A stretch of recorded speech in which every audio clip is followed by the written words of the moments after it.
Allô, bonjour, monsieur Jean-Marc Kabounda Kabound, Junior Badila, depuis ici London, pour la télévision ici London en Grande-Bretagne. Oui, bonjour. Bonjour, nous voulons juste avoir votre avis par rapport à cette deuxième journée du dialogue inclusif que vous avez tant souhaité. Et déjà à la deuxième journée, il y a quelques incompréhensions. Notamment, le MLC a suspendu sa participation et il y a certaines voix qui indiquent que les rassemblements vont favoriser les glissements. Quel est votre avis là-dessus? Vous posez là le problème au même moment. Vous posez le problème de la représentativité et ces fameux problèmes du glissement. Donc, en ce qui concerne la représentativité, je crois que la classe politique aujourd'hui, au regard du cheminement de la politique, il y a ceux qui ont signé l'accord du 18 octobre à la Cité des Loyats et ceux qui ont refusé de participer à ces assises. Donc il y a bipolarité dans notre classe politique. Et nos amis de l'MLC devaient bien s'y conformer et comprendre la nouvelle donne politique. Ça, c'est un fait. Et deuxièmement, il nous a été accordé 15 places. Hein, de part et d'autre, le format est des 30. Et par conséquent, nous avons 15 signataires de l'accord du 18 octobre, aussi 15 places.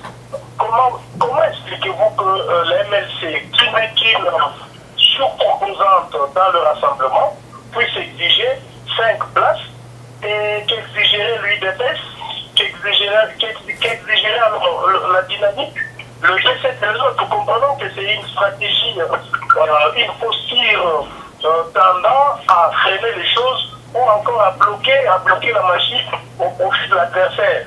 Donc jusque-là, nous avons estimé que le 2 places réservé à l'MLC était amplement suffisant et qu'il n'y avait pas de débat. Ben, ça a été vraiment... Nous avons surmonté la difficulté parce que finalement, la facilitation a le mandat des délégués des deux partis et ce problème est résolu. Si du moins il y en aurait un, c'est au niveau de la facilitation. En ce qui concerne le rassemblement, la question est résolue. Et j'aborde maintenant le point de votre question, le glissement. Donc, dire aux autres aujourd'hui que nous favorisons le glissement, c'est aller plus vite en besogne. Parce que nous n'avions pas le moyen d'éviter ce dialogue, étant donné que nous-mêmes sommes favorables à un dialogue inclusif pour trouver la solution à la crise qui nous a été imposée par Kabila. Donc, si nous pouvons aujourd'hui être rassurés de trouver un compromis politique qui est à la grande différence d'une compromission, sans effusion d'espace, je crois que c'est vraiment de belle manière que nous puissions aller au dialogue. Mais nous restons circonspects quant à l'aboutissement de ce dialogue, dans la mesure où nous restons fidèles aux idéaux qui ont milité à la création du rassemblement et aux idéaux fondamentaux créant même l'UDPS. Nous engageons la personne du président Etienne Tshisekedi qui a un parcours, qui a une histoire politique. Nous pouvons tout simplement aujourd'hui apaiser les Congolaises et Congolais que nous ne trahirons pas la mémoire de cette icône de la politique de notre pays.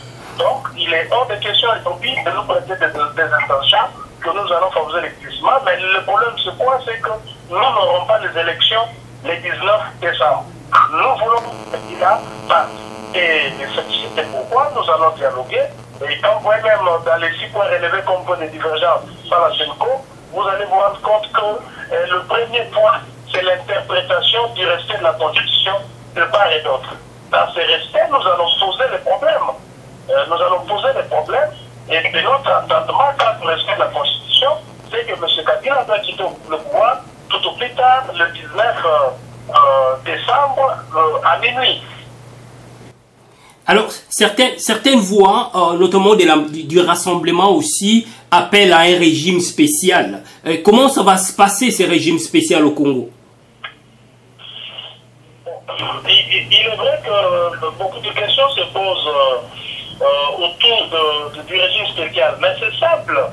À la mesure où nous tous, nous sommes d'accord que le 19 décembre, M. Kabila aurait perdu et sa légitimité et sa légalité, mais il faut envisager la gestion du pays après le 19 décembre. Donc, nous devons réfléchir sur quel type de régime, quel type d'animateur, avec quelle mission au cours de cette courte transition que nous allons mettre en place. C'est ça même le régime spécial du fait que cette courte transition n'est pas prévue dans la Constitution.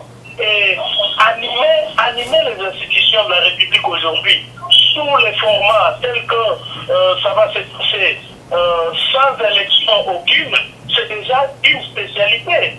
Donc nous ne devons pas mystifier le régime spécial de peur que certains pensent que nous consacrons la violation de la Constitution, étant donné que la Constitution a été violée déjà depuis le 19 septembre, le jour où la CENI devait convoquer l'électorat. Donc 3 mois avant l'expiration du mandat, et de surcroît que nous sommes tous unanimes qu'il n'y aura pas de passation de pouvoir civiliser le 19 décembre. Donc nous, du Rassemblement, n'avons aucune responsabilité quant à l'envoyement de notre procès électoral. Mais nous voulons affronter une solution parce que nous n'allons pas laisser Kabila continuer à gérer le pays comme si de rien n'était. La majorité présidentielle, y compris ceux qui ont pris part au dialogue de la Cité de l'Union africaine, tient aux résolutions de ces dialogues tels que prônés par Eden Kojo et co-modérés par Vital Kamerhe. Non, ce sont des postures politiciennes. On comprend que dans toute négociation, il y a toujours des postures pour un surenchère politique. Et cela ne nous surprend pas. Mais si déjà l'affaire était close, mais pourquoi nous nous retrouvons encore autour d'une table avec un concept de dialogue inclusif? Donc, c'est pour parler, était un non-débat, un non-lieu, s'il faut s'en tenir à déjà des discours. Il ne faut pas aussi oublier que cette même majorité, il n'y a pas 3-4 jours, avait récusé la Senko. Donc, nous ne sommes pas surpris.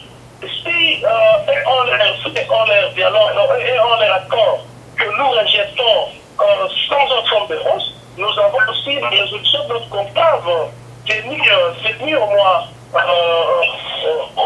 d'octobre. Donc aujourd'hui, un document que nous considérons comme document de travail. La preuve, nous avons aussi nos différents documents relatifs à l'évolution de la crise selon notre entendement. Et nous allons nous mettre autour d'une table, de là sortira un accord qui nous mettra tous d'accord. Nous ne sommes pas faciles à améliorer un quelconque accord parce que ce n'est pas ça ce que nous voulons. Nous ne sommes pas allés là-bas arranger un accord, nous sommes allés produire un autre accord qui va dans les deux phases. Mais déjà, la Senko, les évêques ont reporté les dialogues au mardi prochain. Certaines voix soulignent que c'est juste des manœuvres pour passer en toute beauté pour cette date du 19 décembre. Il y a eu un débat roulé dans la salle. Nous avons demandé à la Senko, nonobstant cette trêve indépendant de leur propre volonté, parce qu'ils nous ont expliqué il y a installation de nouveaux agents et c'est la Senko qui organise cela, nous concédons. Mais si cela est primé le mardi 12, donc tout au plus tard le 14, nous devons tout terminer parce que nous aurons la journée du 12, 13 et 14, nous nous sommes mis d'accord sur 3 jours de travaux et c'est fini. Au-delà du 14, moi je ne vois pas comment je serai encore dans la salle en train de discuter. Automatiquement, nous nous replions pour préparer le 19 décembre.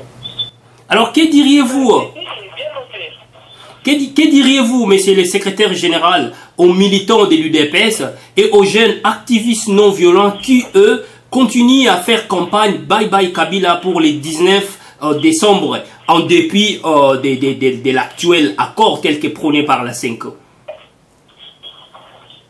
Je les encourage à continuer sur cette lancée, car moi-même, je suis en train de travailler aussi, militer. Ma présence, d'ailleurs, en tant que secrétaire général de l'UDPS dans ces assises, justifie la pertinence de notre lutte quant au respect de la Constitution et quant au respect des mandats et à sa durée. Donc, nous pensons que Kabila doit partir.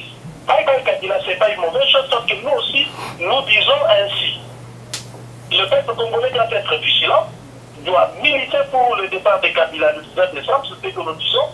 Et ils vont maintenant, parce que ce n'est pas tout le monde qui négocie, ceux qui ne négocient pas doivent maintenir la pression pour que le 19 décembre, ce que nous pouvons tenir grâce au sang, avec effusion de sang, nous pouvons aussi l'obtenir sans effusion de sang. Mais les deux marchent de pair parce que au cas où nous ne l'obtiendrons pas avant les 14, les 19, nous serons dans les rues de Kinshasa, dans les rues sur toute l'étendue de la République pour exiger le départ de Kabila qui est synonyme du respect de notre Constitution. Pensez-vous que le vent de l'Apocalypse va-t-il souffler au Congo le 19 décembre? Non, il n'y a pas d'apocalypse le 19 décembre. Il y a tout simplement l'expression populaire, je veux d'un peuple pour se libérer. Il n'y aura pas d'apocalypse parce qu'au Burkina Faso, il n'y a pas eu d'apocalypse. En Égypte, il n'y avait pas eu d'apocalypse. C'était juste l'expression d'un peuple qui veut se libérer. Merci. Et c'est là, et nous lançons même un appel à un uniforme militaire, policier et agent de sécurité de comprendre que c'est pour leur bien que le peuple congolais va se manifester le 19 décembre. Merci, monsieur le secrétaire général Jean-Marc Kabound à Kabound. Je rappelle que vous êtes secrétaire général de l'UDPS.